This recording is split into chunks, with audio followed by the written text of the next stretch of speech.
도로 위 중소기업 태풍 상사 수입 원단을 납품할 트럭 한 대가 대방섬유 공장 앞도로 한가운데 멈춰 섭니다. 트럭 적재함에는 인천항에서 갓 출고된 수입 원단이 가득 실려 있습니다. 트럭 앞을 막아선 것은 다름 아닌 초짜 사원 강태풍이었습니다. 원단을 실은 트럭보다 먼저 도착한 그는 대방섬유 사무실에서 전화선이 끊겨 있고 접수대가 비어 있는 불길한 정적을 목격했습니다. 수입 통관 과정에서 들어가는 막대한 관세와 보관료가 하루하루 회사를 옥죄고 있었기에 이 납품은 태풍 상사에게 생존을 위한 마지막 현금 회수 기회였습니다. 압구정 오렌지족에서 하루아침에 아버지 회사의 사원 자리로 일을 하게 된 태풍에게 그 이상하다는 직감은 아버지에게서 물려받은 마지막 유산처럼 느껴졌습니다. 납품 트럭 기사와 고마진 과장의 고함, 그리고 대낮의 싸늘한 바람 속에서 태풍은 물러서지 않았습니다. 이 장면은 태풍 상사가 무너지는 것을 막기 위한 사원 강태풍의 첫 번째 저항이자 태풍 상사가 다시 움직이기 시작하는 첫 번째 선언이었습니다. 트럭이 후진하며 멀어지고 무릎이 풀린 채 도로에 주저앉은 그의 얼굴엔 이 멈춤이 올바른 결정이었다는 확신이 있었습니다. 그러나 멈춤은 결코 승리가 아니었습니다. 도로 위의 고요는 곧 깨졌습니다.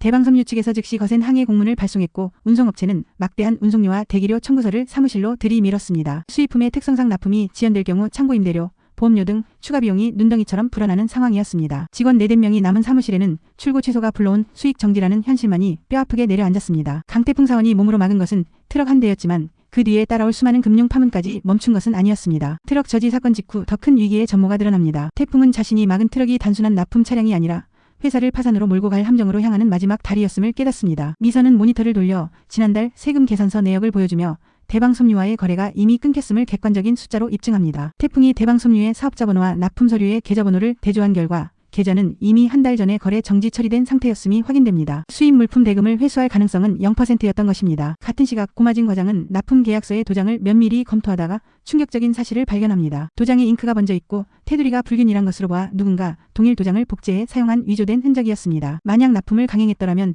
태풍 상사는 단순히 거래 실패를 넘어 금융감독원 제재 대상이 되어 회생 자체가 불가능했을 것입니다. 태풍의 이상하다는 직감은 결국 초짜 사원 강태풍이 태풍 상사의 생존을 위해 발휘한 마지막 방어 본능이었음이 증명됩니다. 이 죽은 서류의 발견은 태풍 상사가 외부의 악의적인 음모와 파산 위기를 동시에 마주하게 되었음을 선언합니다. 위조 사실이 드러난 순간 사무실의 공기는 얼어붙었다. 구명관 이사는 도장을 확대 복사한 종이를 손에 쥔 채 말을 잇지 못했다. 서류상의 도장이 살짝 번져 있었고 종이에 아픈이 일그러져 있었다. 한눈에도 동일인이 찍은 인형이 아니었다. 사람들의 시선은 한 곳으로 모였다. 대방섬유와의 거래는 단순한 계약 미스가 아니라 의도적으로 조작된 거래였다. 이상했던 모든 징후가 하나의 퍼즐로 맞춰졌다. 대방섬유의 깨끗한 사무실, 끊긴 전화선, 비어있는 창고, 그리고 태풍이 느꼈던 그 싸늘한 공기. 그것은 단순한 우연이 아니라 이미 끝난 회사를 둘러싼 연막이었다. 태풍은 의자를 밀치며 자리에서 일어섰다. 그는 막내 사원이었지만 누구보다 먼저 상황의 심각성을 이해하고 있었다. 납품을 강행했더라면 태풍 상사는 공범회사로 금융감독원의 블랙리스트에 올라 단 하루 만에 거래 정지와 계좌 동결을 당했을 것이다. 고마진 과장은 입술을 깨물며 책상을 내려쳤다. 그는 태풍의 직감을 의심했던 자신의 판단을 부끄러워했다. 그러나 후회는 늦었다. 이미 손해가 발생하고 있었다. 납품 취소로 발생한 손실, 운송 대기료, 그리고 미납 전기세와 창고료, 수입 원단이 사무실 앞 창고에 쌓인 채 썩어가고 있었다. 한때 회사의 얼굴이라 불리던 태풍 상사의 간판은 지금은 녹슨 철판처럼 빛을 잃고 있었다. 오미선은 장부를 덮고 창가로 걸어갔다. 창문 너머 바람에 나부끼는 공장 깃발이 눈에 들어왔다. 그녀는 스스로를 다그치듯 숨을 고르며 생각했다. 이 회사는 지금부터 진짜 시작이야. 누구의 이름이 아니라 우리 손으로 다시 써야 해. 그녀는 그 자리에서 아무 말도 하지 않았지만 눈빛 속에는 결심이 생겨나고 있었다. 사무실이 조용해진 밤 태풍은 홀로 대표실 문을 열었다. 오래된 나무 책상 위에는 먼지가 얇게 쌓여 있었고 그 위에 편지 한 장이 놓여 있었다. 봉투 겉면에는 태풍에게라고 쓰여 있었다. 글씨는 분명 아버지의 필체였다. 태풍은 손끝으로 봉투를 쓸어내렸다. 그 위에는 세월의 흔적처럼 희미한 잉크 자국이 남아 있었다. 그는 천천히 편지를 꺼내 읽었다. 태풍아, 열매를 맺으려면 꽃이 먼저 떨어져야 한단다. 때로는 지는 게 시작이 될 수도 있다. 짧은 문장이었지만 태풍의 손끝은 떨리고 있었다. 그의 눈앞에는 생전의 아버지 모습이 스쳤다. 회사 현장을 돌며 직원들의 손을 잡고 수고했다고 말하던 얼굴, 그리고 마지막까지 책임을 버리지 못했던 그 무거운 어깨. 편지를 다 읽은 태풍은 천천히 자리에서 일어났다. 그는 책상 서랍을 열어 오래된 통장 묶음을 꺼냈다. 거기엔 직원들의 이름이 적힌 통장들이 줄지어 있었다. 아버지는 혹시 모를 상황을 대비해 직원별로 긴급 자금 계좌를 만들어 두었던 것이다. 그는 순간 모든 것이 연결되었다. 이 편지는 단순한 유서가 아니라 이 회사를 지켜라라는 유언이었다. 태풍은 통장을 손에 쥔 채 조용히 사무실로 나왔다. 형광등이 깜빡였고 그 불빛 아래에서 남은 직원들이 책상에 앉아 서류를 뒤적이고 있었다. 그는 그들에게 아무 말도 하지 않았다. 대신 통장을 책상 위에 내려놓았다. 그리고 한마디 낮지만 단단한 목소리로 말했다. 아직 끝나지 않았습니다. 그 짧은 문장에 모두의 시선이 멈췄다. 그 순간 사무실의 공기는 달라졌다. 패배와 공포로 가득했던 공간에 아주 미약하지만 희망의 온도가 스며들기 시작했다. 그날 밤 태풍 상사의 형광등은 꺼지지 않았다. 태풍은 통장을 하나씩 꺼내 책상 위에 올려두었다. 각 통장마다 적힌 이름은 그가 아직 완전히 알지 못하는 사람들의 것이었다. 그러나 그 이름들이야말로 지금 남아있는 태풍 상사의 전부였다. 통장을 바라보는 직원들의 표정은 복잡했다. 어떤 이는 놀랐고 어떤 이는 망설였다. 아버지가 남긴 돈을 회사 운영에 쓰는 것이 옳은 일인지 확신할 수 없었다. 그 돈은 유족 자금일 수도 혹은 마지막 보험금일 수도 있었다. 하지만 태풍은 확신하고 있었다. 그건 단순한 돈이 아니라 신뢰의 증거라는 걸. 그는 펜을 들어 흰 종이에 계획을 적기 시작했다. 1차 자금 사용 밀린 월급 50% 지급, 2차 재고 반품 처리 운송비, 3차 거래처 재협상 시 운전비 및 기초 자재비 확보. 그의 글씨는 거칠었지만 힘이 있었다. 그가 종이를 내려놓자 미선은 그 옆에 와서 잠시 망설였다. 그리고 조용히 고개를 끄덕였다. 그녀의 시선에는 이제 우리 손으로 회사를 지탱해야 한다는 결심이 담겨 있었다. 그 순간 사무실의 공기가 미세하게 바뀌었다. 수십 번이나 절망했던 공간에서 처음으로 사람들의 눈빛이 살아났다. 다음날 새벽 태풍은 직접 트럭을 몰았다. 대방섬유 사건 이후 처음으로 회사 트럭이 다시 움직이는 순간이었다. 그는 낡은 작업복을 입고 손에는 검은 기름 자국이 묻어 있었다. 창고에는 아직 반품되지 못한 원단이 산처럼 쌓여 있었다. 그 원단을 싣고 향한 곳은 과거 태풍 상사와 소규모로 거래하던 한봉제 공장이었다. 그곳의 사장은 IMF 이후 줄도선한 협력사 중 하나였지만 태풍의 아버지와 오랜 인연이 있었다. 그는 처음엔 거래 재개를 거절했다. 요즘 누가 현금도 없는 회사랑 거래합니까? 미안하지만 나도 위험부담은 못 져요. 그 말에 태풍은 서류봉투를 꺼내 테이블 위에 올려놓았다. 그 안에는 반품 원단 견본과 단가표,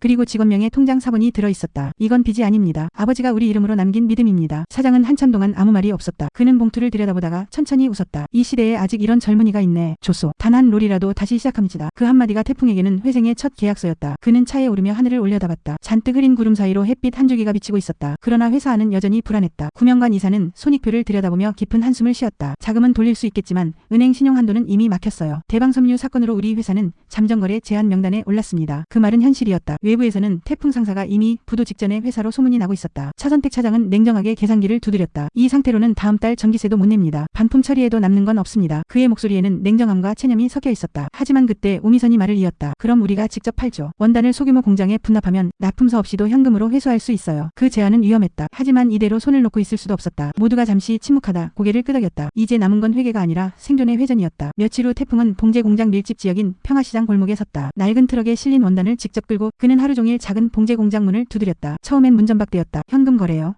신용도 없는 회사랑 무슨 납품입니까? 요즘은 다 카드 결제입니다. 그러나 그는 포기하지 않았다. 낮에는 공장, 밤에는 사무실. 하루 종일 거래처를 돌며 단 한 장의 주문서라도 받아내기 위해 움직였다. 손바닥에는 박스 자국이 깊게 남았고 낮에는 먼지, 밤에는 서류 냄새에 눈이 따가웠다. 하지만 그의 눈빛은 흐려지지 않았다. 그의 머릿속에는 아버지의 편지 문장이 계속 맴돌았다. 꽃이 떨어져야 열매를 맺는다. 그는 그 말의 의미를 매일 체험하고 있었다. 무너지고 버티고 다시 일어서는 과정 자체가 회사의 열매 맺기였다. 그날 밤 태풍이 사무실 문을 열었을 때 모두의 시선이 동시에 그에게 쏠렸다. 그의 손에는 봉투 하나가 들려 있었다. 봉투 안에는 첫 거래처 수금액 영수증과 현금 몇 장이 들어있었다. 그 돈은 많지 않았다. 그러나 그 종이 봉투는 태풍 상사의 첫 번째 생존 증거였다. 미선은 봉투를 받아들며 조용히 미소 지었다. 드디어 첫 숨이 들어왔네요. 구명관은 고개를 숙였고 차선택은 책상 위에 주판을 내려놓았다. 그날 밤 아무도 퇴근하지 않았다. 사람들은 각자의 자리에서 서류를 정리하고 장부를 새로 썼다. 낡은 형광등이 깜박였지만 그 불빛은 따뜻했다. 태풍은 창가에 서서 도시의 불빛을 바라봤다. 도심의 불빛은 여전히 차갑고 바빴지만 그의 눈에는 그것이 살아있는 불빛으로 보였다. 이제 회사도 그 불빛의 일부가 된 듯했다. 새벽이 밝아올 무렵 사무실 한가운데 화이트보드가 새로 걸렸다. 그 위에는 붉은 글씨로 이렇게 적혀 있었다. 오늘부터 다시 태풍 상사. 그 문장은 누가 쓴 것인지 아무도 몰랐다. 아마도 밤새 남아있던 누군가의 손이었을 것이다. 하지만 그 짧은 한 줄이 사람들의 마음을 움직였다. 태풍은 그 글씨를 한참 동안 바라보다가 마침내 펜을 들어 작은 글자를 덧붙였다. 우리는 바람을 맞아도 쓰러지지 않는다. 그 순간 사무실 안에 조용한 박수가 울렸다. 고요하지만 진심이 담긴 박수였다. 3화의 마지막 장면은 노을빛이 남은 새벽 낡은 공장 간판 위로 걸린 태풍 상사라는 글자를 비추며 끝난다. 한때 녹슬고 색이 바랬던 철판 간판이 새벽 햇살에 반짝이며 조금은 다시 살아나는 듯했다.